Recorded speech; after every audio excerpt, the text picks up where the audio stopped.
Hello, everyone. Good morning from West Africa, Nigeria. And for those of you who are tuning in from different time zones, I wish you a good afternoon and good evening to you. As always, I'm very excited to welcome you all to another promising edition of our Forex Morning Mastery as we delve into the second half of the week. Since the beginning of the week, we have been monitoring three financial instruments, which includes the USOILSPOT, the GBPUSD, and of course the XAUUSD. And so far this week, we've done fairly well across the board. We did very well on Monday. We were able to scoop in some significant amounts of profits, except for yesterday where the market was a little bit choppy. In fact, I tried scalping the gold market yesterday, but unfortunately, I wasn't able to make anything out of the market. I had some couple of losses as I was trying to capture both the buy and sell positions around that critical area which I shared with us yesterday. We are going to be delving into that to see what really happened. And it's also important for us to also note why the market was choppy yesterday. And this was as a result of the market's immediate reaction to the uncertainty over the tariff imposition that Donald Trump has projected into the market. He did mention that there's going to be a potential imposition of 25% tariffs on import from Mexico, Canada, China, and the likes. And this obviously disrupted the market as market participants tried to digest the implication of what this narrative will be. And as a result, the market was a little bit choppy. So the last 24 to 36 hours, the market did not really move in a particular direction. So today we are going to be delving into the markets, taking all of this into consideration while we review the current market dynamics. So I encourage us all to stay tuned in, as I do have some simple trading setups that we are going to be using to navigate this market today. And for those of you who are joining us for the first time, you are highly welcome on board, as I'm very excited to have you join us this morning. Well, the Forex Morning Mastery is an educational avenue where we all come together to understand the behavioral patterns of market participants with the utmost intent of identifying their intention, using that to strategically position ourselves for the next move. We run this 3 times in a week. That is Mondays, Wednesdays, and Fridays, 9:30 a.m. West African time, 8:30 a.m. UTC. So you're welcome once again, and I do encourage us all to engage in the comment section. And if you have any questions whatsoever as regards to the financial market, trade management, or any of the assets we are talking about today, feel free to drop them in the comment section. I'm here and willing to be of help in that regard. And do not forget to also support the community, support the channel by giving the video a thumbs up. The more the likes tally with the number of people on board, the higher the chances that the YouTube algorithm will push the video to a wider audience of traders who may find the content beneficial. So you can take that moment right now, click on that like button, and continue to support the channel. I see a couple of comments. C40, good morning to you. Wokocha Kingdom, good morning to you too. Jonah Runa, good morning to you. Very excited to have you around with us this morning. So with that being said, here we will be diving right into the business. And as always, the first thing we normally do is to keep tabs with the fundamental factors that are likely going to be influencing the sentiment in the market today. And by looking at the economic calendar, we tend to pinpoint potential correlations between key economic releases and specific technical patterns on the chart, giving us better information and, most importantly, timing to strategically position ourselves for the next move. Now, based on the asset we are monitoring for today and for this week, we have been focusing on economic features from both the United States and the United Kingdom economic docket. Now, we usually focus on high impactful event, except for days where we do not have high impactful event, then we will include mid-tier economic features. And so far this week, we've only had one high impactful event, and of course, that was the publication of the FOMC minutes later during the New York session yesterday. And the publication really did not have any implication to the market, as the imposition of tariff by the incoming Donald Trump administration disrupted the market so bad that there was really no significant impact of the FOMC minute. Now, during the course of the week so far, we've had some bunch of speeches from both the United States and the United Kingdom. We saw on Monday Lombardelli, who is obviously the deputy governor for the Bank of England, who gave a speech on Monday. And then we also have Dingara, we had Kashkari and Goolsbee on Monday as well from the United States economic docket.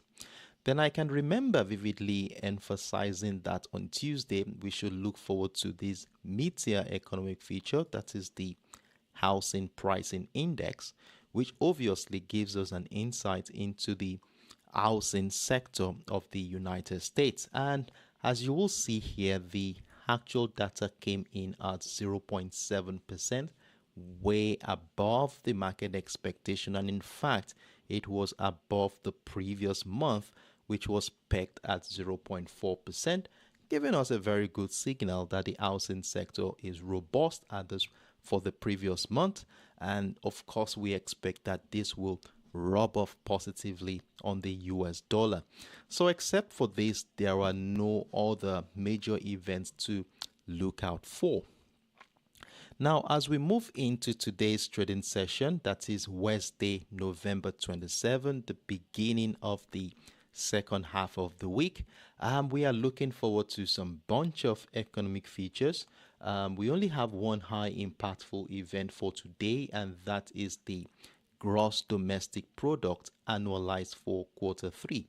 Now, for those of us who don't know, this data here is expressed in annual growth rates, and it measures the total value of goods and services produced by the US economy.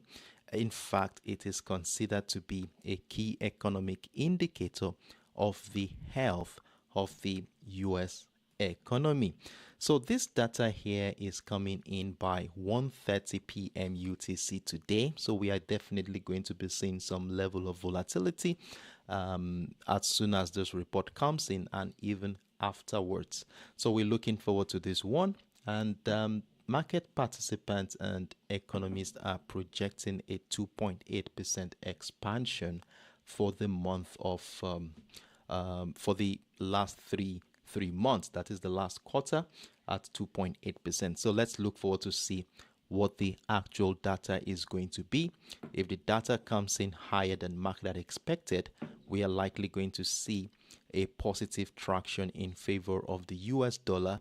And if the data comes in just as market had expected, we may likely not see any difference in the price movement. But if it comes in lower, it will show that the US economy contracted, which obviously could send a negative signal into the market, making investors drop their US dollar assets, and this could turn south for the US dollar. So those are the theoretical expectations as regards to what the gross domestic product annualized quarter three is going to be like. But one thing we should also understand is that the market can react in opposite to what we all expect, and this could be to some other market drivers which is in play behind the scenes. We are going to be talking about that in detail when we go into the charts. Then besides the gross domestic product annualized for quarter three, we are also going to be looking at the core personal consumption expenditure, which is also going to be published simultaneously as the GDP. Now, for those who don't know, the core PCE measures inflation in the US economy by tracking prices of goods and services, excluding volatile food and energy sector. Now, one thing about the core PCE is that it is one of the major gauge for the Federal Reserve to determine what truly the picture of inflation is. Now, a higher PCE reading indicates stronger inflation, which can lead to a stronger US dollar, as the Fed Reserve policymakers may likely want to maintain the current interest rate or even increase it if this data comes in higher. But if the data comes in lower than market had expected, it will show that the current monetary policy is actually in alignment with the Federal Reserve's plans. So we look forward to this data here. That is about 1:30 p.m. UTC. And of course, market participants are looking forward to a month-on-month of 0.3% expansion and a year-on-year 2.8% expansion. So we are looking forward to see what the actual data is going to be on that one. Now, besides these two major impactful events for today, there are other mid-tier economic features that we also want to be looking at. Now, these other ones will be coming in simultaneously as the core PCE and the GDP data. So we are also going to be looking at the durable goods order, which will also come in at the same time.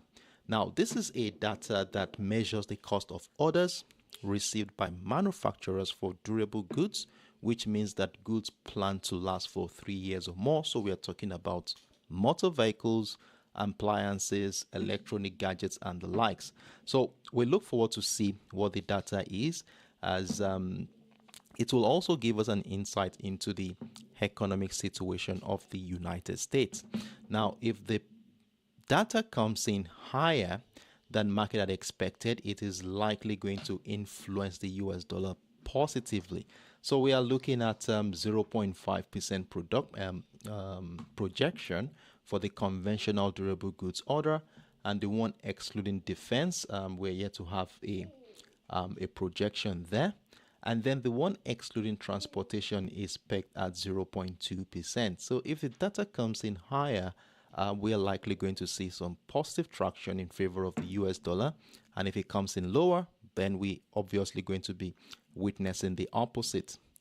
Then another one that I will be looking forward to is this weekly report. It's usually released on a weekly basis, and that is the initial jobless claims count. Now, this is a labor-oriented data, and is usually released by the Department of Labor, and it gives us an insight into the number of people filing first-time claims for state unemployment insurances. Now, if this data comes in higher than what market had projected, it will reflect a contracting labor sector, and if it comes in lower, it will be projecting an expanding labor sector. So we all know what that means. If the labor sector is contracting, it means that it's not going to be good for the US economy, which obviously will reflect in a negative traction against the US dollar. And if the labor sector is expanding, then this is positive news that will influence the US dollar positively. So for today, these are the events we are looking forward to. So I encourage us all to mark out the timing. All of them are going to be released simultaneously at 1:30 p.m. UTC. That's 2:30 p.m.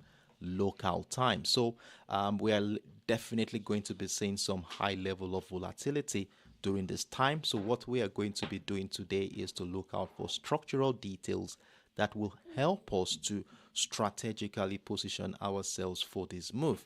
Now, like I usually say, major key players in the market, that is the big fishes in the market, have insiders in this department that gives them first-hand information of what this data is going to be like.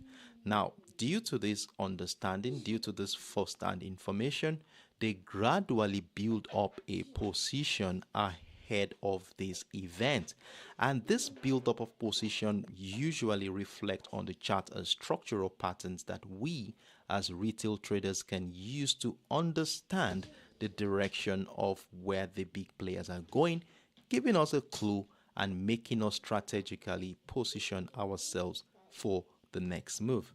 So with that said, I hope we've marked out the timing. So with that said, let's dive right into the business. So as usual, the first asset we are going to be taking on this morning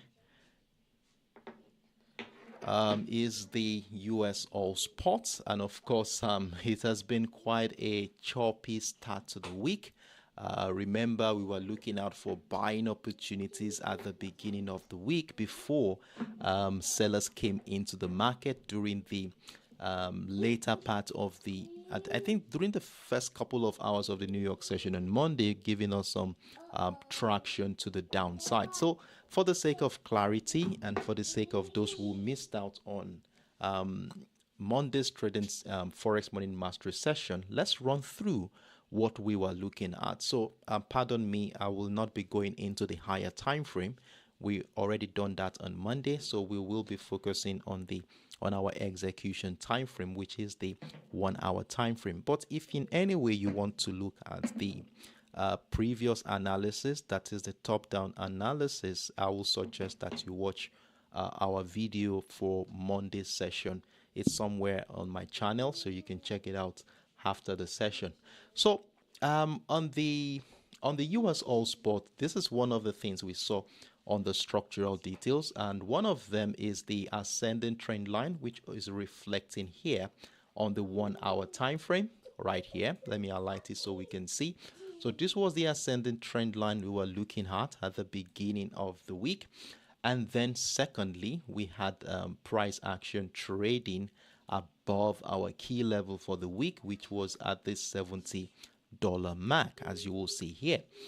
And you know how we use these key levels and trend lines, especially an ascending trend line in this case scenario. As long as price remains above them, we will look out for patterns and structures that supports the idea of buying. We will not consider selling unless these structures are breached and broken to the downside. Now, in addition to the structures here, we were able to spot the character of price action at the beginning of the week. We did emphasize that the week started on a strong bearish note.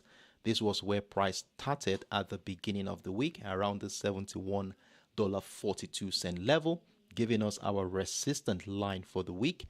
And we saw the rejection continued as price dropped into the $70.50 level, giving us the support line to look out for. So as a result of this, we had this range bound structure, 71.42 and the $70.50 level, emphasize the uncertainty around that area as we see sellers negate bullish attempt here. Then we also saw buyers negate sellers attempt here. Now, with the continued buy pressure around the $70.50 area, remember, we were able to spot a reversal setup within that support zone area on the 15 minutes time frame, making us have a neckline of that reversal pattern at the $70.80 level. And I did mention here on Monday that we will be buying the breakout of that structure, which obviously happened. We saw price climbed for about 43 pips thereabout before that bearish momentum came in. And I do hope we moved our stop losses accordingly, depending on where you moved it hard. You must have been taken out with some modest size of profit or a worst case scenario break even. I personally moved mine to break even, so it was neither a profit or loss for me, so it was just break even on that particular day. Then we saw this bearish momentum spring into the market. Price dropped significantly, and this was as a result of there was this what's it called again, this peace deal between the Israelis and the Hezbollah of Lebanon, where there was these signs of a gradual cessation of war. We saw a ceasefire agreement between Israel and Hezbollah militants, and this eased the Middle East tension a little bit and making the fear of oil disruption from this particular area ease out from the market, resulting in this great bearish move to the downside. And if you remember what I said here on Monday, that I will not be selling the $70.50 level unless price action breaks down and retests that structure, which never happened for me. So I missed out on this bearish move, as you will see here. And we saw price go ahead to break down the key level at the $70 area, welcoming the first sell position. In fact, if you missed out on this one, the market came back to retest the structure on Tuesday. As we saw here, we saw price break down, retest the structure. So if you had your sell limit order, price would have triggered, as we saw price move over. How many pips was that? I moved over 170 pips. I still have my positions running at this point in time. Currently, we have it running with about 110 pips in profit at this point. So since price is in our favor already, significantly in our favor, you know how we do it. What we want to be doing right now is to move all stop losses, secure the current sell position while we wait and see how the market is going to play here. Now, if you would ask me, I would suggest anywhere above the $69.25 level seems most appropriate to move all stop losses to, while we continue to monitor price action and see if the bearish momentum will continue or buyers will spring out from this market. So with a well-secured position at this juncture, what is going to be our next line of action today? Will the sellers continue to push through, or will buyers take over today? And of course, before we can answer this, we really need to understand the implication or the driver of this market behind the scenes, the driver of the sentiment in this market behind the scenes. Topping the list is the surprise crude oil drawdown that we saw yesterday. The API report, that is the American Petroleum Institute, reported a significant drawdown of 5.9 million barrels in U.S. crude oil inventory for last week. And this is in fact contrasting with the market expectation of 250,000 barrels. So it's a very huge variance. And we all know by now what the theoretical implication of this means to the market. So if there is a huge drawdown like this, it simply means that the supply in the market is not enough for the to take on the demand that is coming from the market. So because of this, they'll have to go into the crude oil stockpile to take some commodity to feed the demand in the market. So what this simply means is that there is a higher demand than the supply in the market. And from our simple economics, when there is high demand, what happens? Price will definitely rise. Now, for me, this could be a positive driver for buyers of crude oil, as this could incite some bullish traction. And of course, if you look at what has been going on since the later part of the New York session, especially after this report came out, we saw some buy traction resume in the market. And since then, through the Asian session, buyers continue to show signs of gaining momentum to the upside. But is this strong enough to push price up? Well, we never can tell. It depends on how market digests this information. Then secondly, the uncertainty over tariffs. Like I did say earlier, Donald Trump is projecting 25% tariffs on some certain countries like Canada, Mexico, and China. And I think there are other couple of ones too that he also mentioned, leading to some volatility. And this led into those choppy situations we saw here yesterday. Now, in as much as this could positively drive the price of oil to the upside, we cannot ignore the implication of the bearish momentum we saw here that started on Monday. One of which is supporting that bearish momentum is the ceasefire agreement between Israel and Hezbollah. Then experts also are suggesting or warning, let me put it that way, warning that the proposed tariffs on imports from US could create economic disruption, potentially weighing on broader energy demand. Now, if you look at all of this, you will see that the interplay between inventory changes, geopolitical developments, and tariff policies remain critical in shaping crude oil prices movement going forward. Now, as market look forward to the US economic event today, we talked about this, the GDP, the core PCE. We also have the initial jobless claim count, and which one is it again? We have about 4 that we are looking forward to today. Which one is it again? Okay, yes, the core PCE, the initial jobless claim count, durable goods order, and the GDP, all of which are coming in 1:30 p.m. UTC. And they are definitely going to be influencing the sentiment in the market. Remember, the US oil spot is a US dollar denominated asset, and whatever happens to the US dollar will definitely influence the US oil spot. So let me put it this way. If the value of the US dollar rises, then the US oil spot will become expensive for other local currencies to convert to the US dollar to buy the US oil spot. So this will reduce the demand. And once the demand is reduced, what happens? Supply increases, and this will exert selling pressure on oil prices. But if the data from today causes a decline in the value of the US dollar, this could definitely push high demand, making the US dollar cheap and push price to the upside. Now, to help us navigate the expectations of today's trading, today's economic event, we already have a new structure on the chart that will be helping us to navigate this market. Now, the first thing I was able to spot this morning while looking at the chart is this beautiful descending trend line highlighted in red.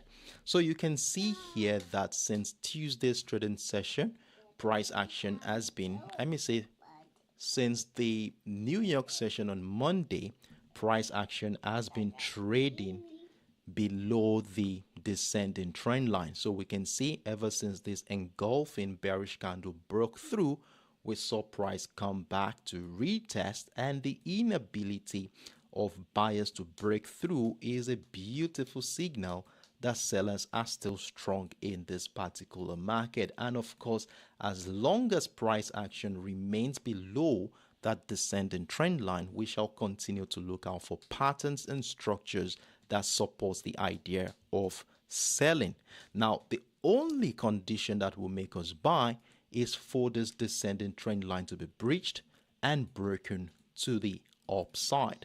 Now, within this trend line here, we have a structure already. As you will see, if we take into account the character of price action since the later part of the New York session into the Asian session, you will notice that price action has been confined within the $69.25 level and the $68.55 area, giving us signs of an indecision going on in the market as market participants await this economic event for fresh impetus. Now, you know how we do it whenever we have this kind of range bound structure. We want to exercise patience and wait for price to either break down the structure to give us an opportunity to sell, or break out of the resistance line to give us an opportunity to buy. So for the fact that the momentum is bearish for this week, price still remains below the descending trend line, it's appropriate to have a sell stop order below the support line here to capitalize on the bearish continuation. Now, if this third level gets breached and broken to the downside, triggering a sell position, it will be appropriate that you move all stop losses of the previous positions to anywhere above that descending trend line, securing the position so that even if the breakdown of the $68.55 level turns out to be a false breakdown, this will only be the one that will go into a loss, and the other two positions will close in profit, mitigating the risk of your exposure in this market. So that is how we are going to be navigating bearish sentiment in this particular market. However, in as much as we look out for this downtrend continuation, we cannot ignore the potentials that buyers can also come into play. Remember, we talked about the surprise crude oil drawdown as reported by the API yesterday, showing us that there was a significant draw of 5.9 million barrels for last week, which could signal a bullish traction in favor of the US oil spot. So if that is going to be the narrative that the sentiment will bank on today, we could see price action climb up a little bit before the GDP, US jobless claim count, core PCE, all of which are coming today. Before they come in, we could see price climb up. Now, if I'm going to be buying the breakout of the trend line, I would like to see price breakout, retest the $69.25 level before continuing that uptrend move, or something like a breakout of this trend line is still enough for us to feel comfortable joining that uptrend scenario. And if price goes ahead to break out of our key level, we will like to add more buy positions to our existing trade. Now, this is what we are looking at prior to today's event. So let's see how the market is going to navigate this current market dynamic. So I encourage us all to mark out these levels appropriately on our chart, as we shall be needing them as a reference point to guide our independent trading decisions. So that is my simple view on the US All Spot for today. I hope I made myself clear. However, if you feel that you need some further clarifications, feel free to let me know in the comment section.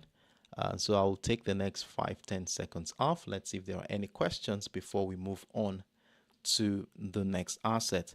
And please do not forget to give the video a thumbs up, and thank you very much as you do so. So I'll see you in about 5-10 seconds from now. Cheers.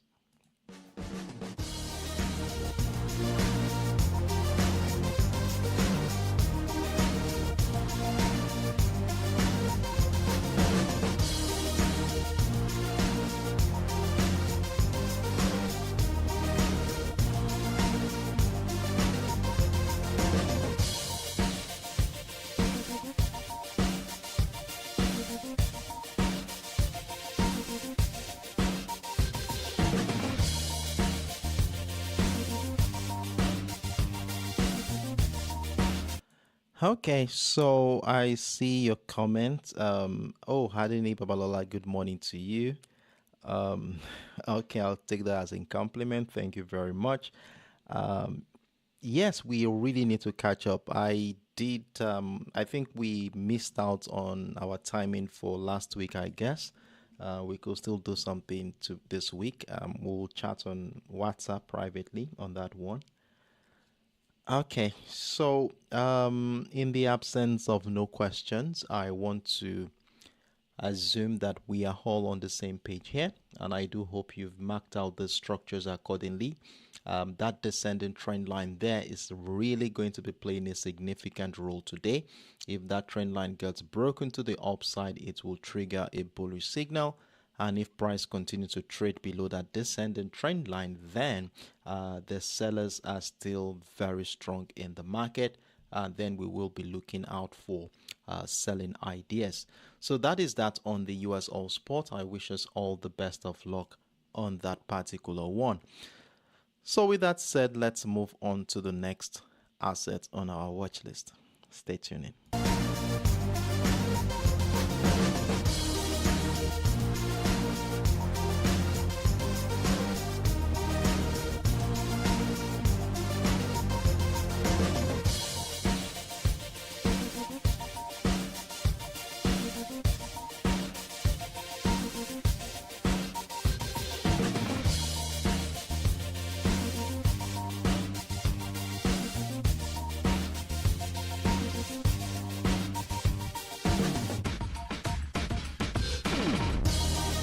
So the next asset we are looking at this morning is the GBPUSD, that is the British pounds against the US dollar. And in fact, this week has been more of a break-even scenario.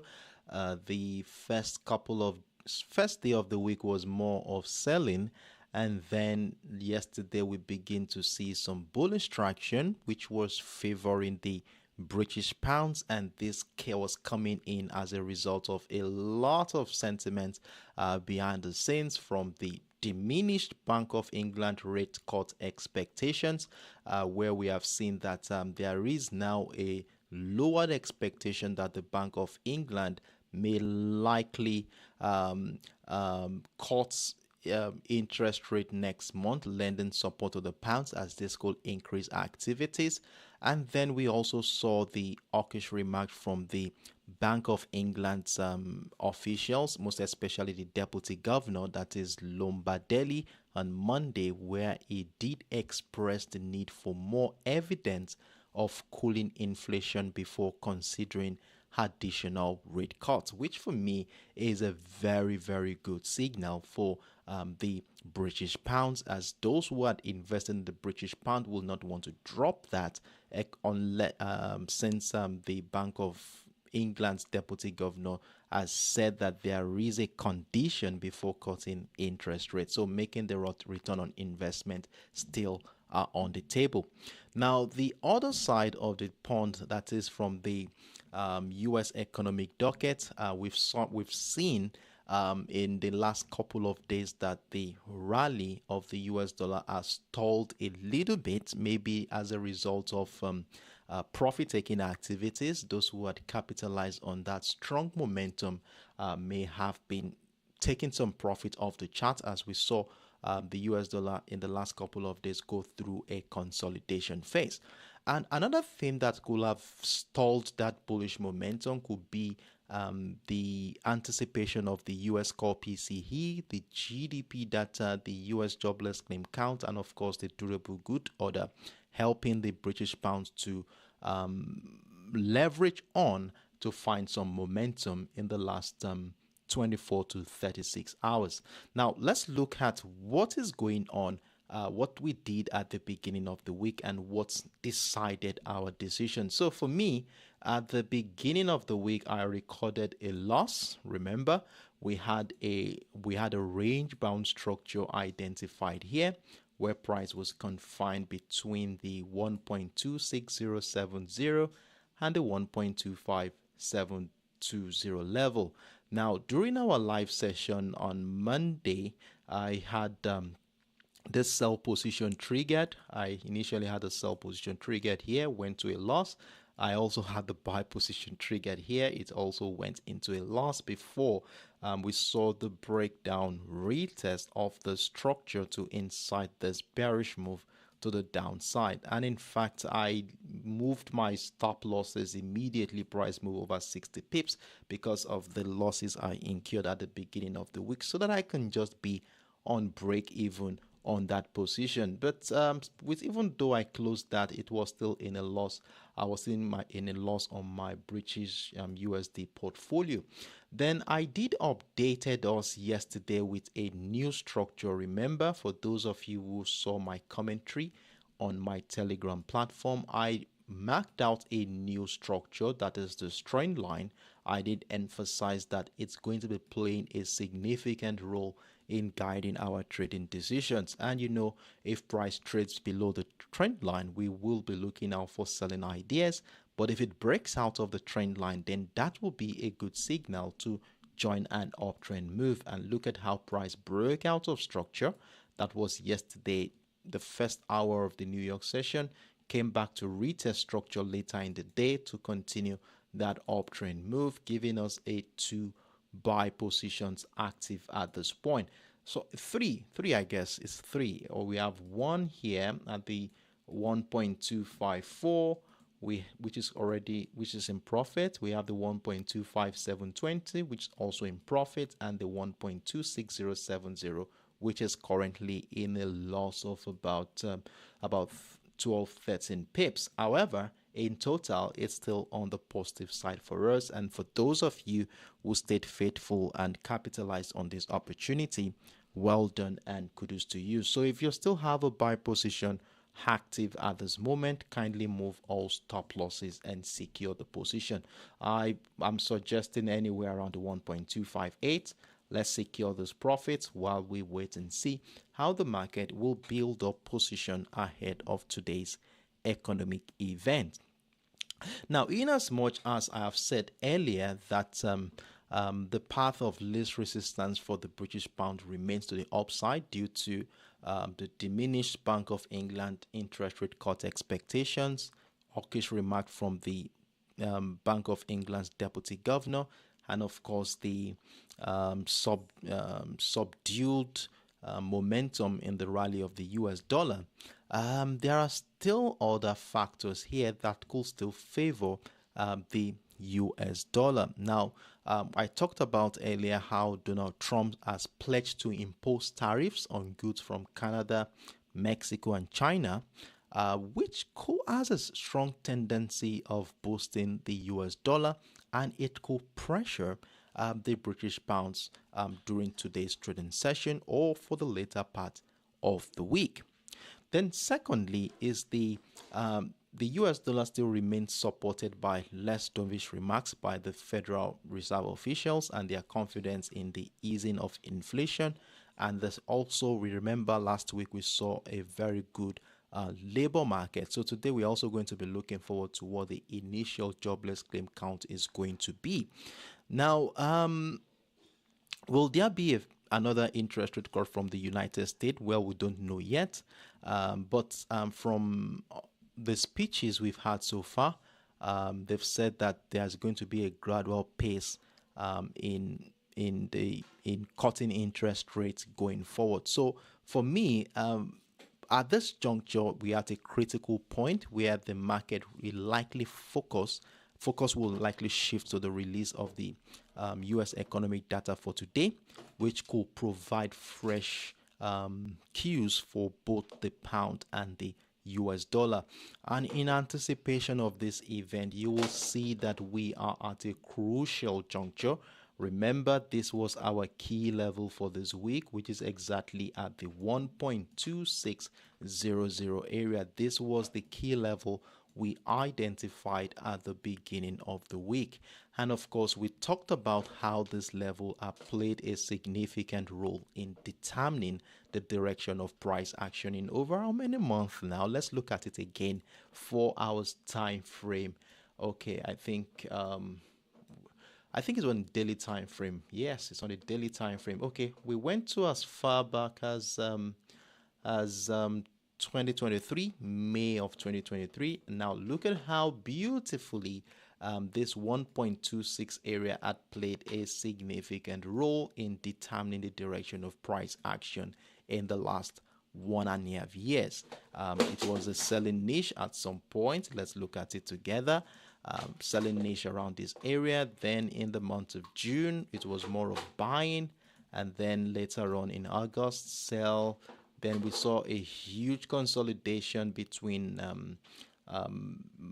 December and April of this year, though it was more of price floating above this level.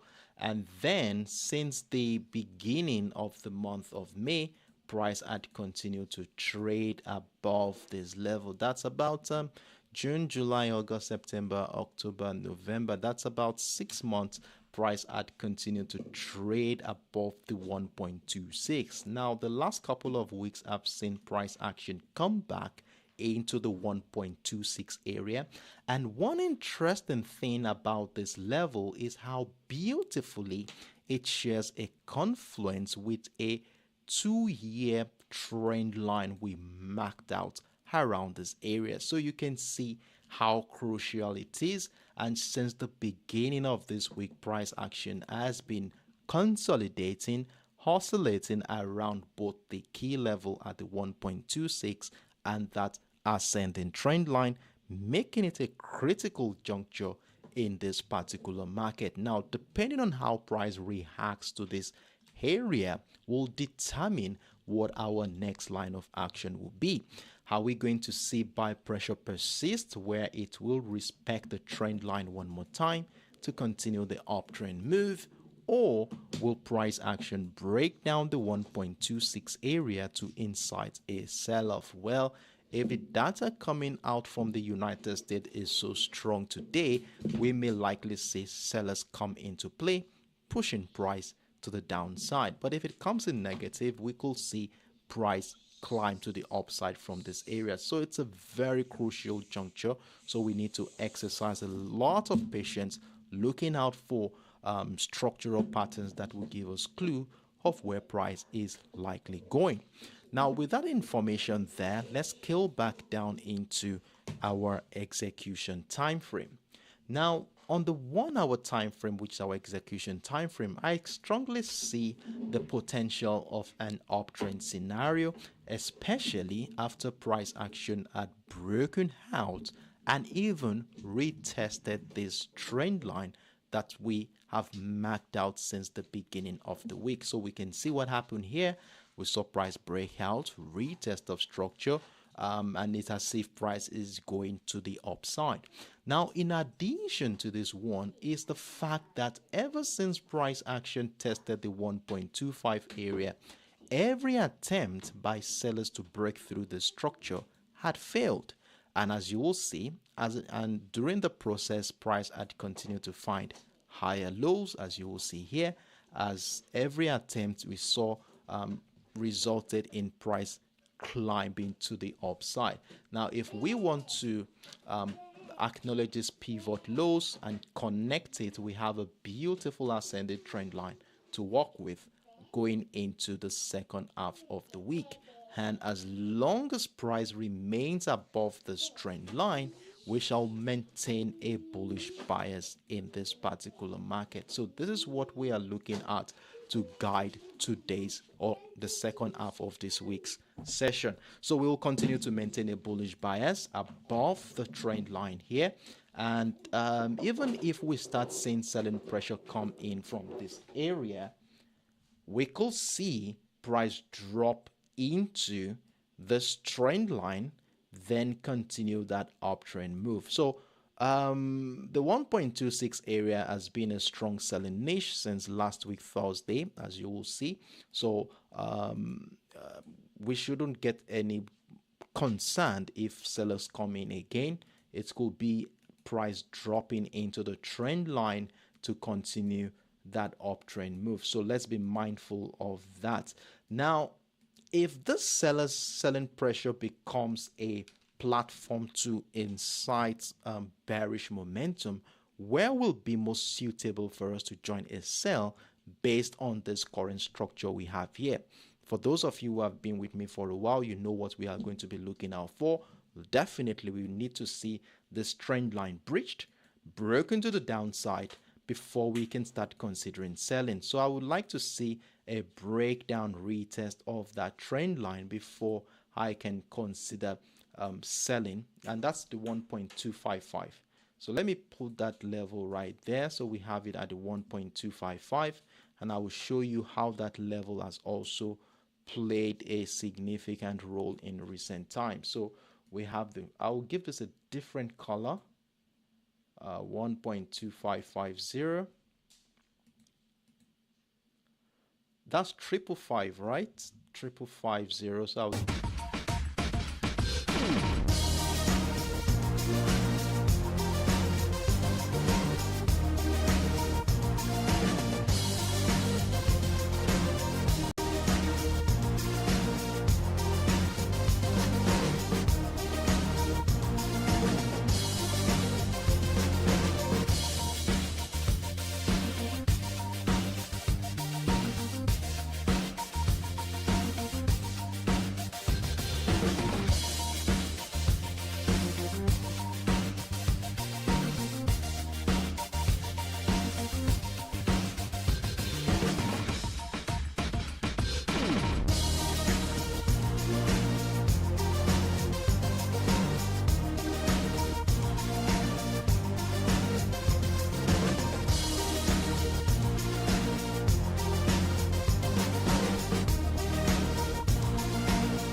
Hello, everyone. I'm very sorry for the loss of signal.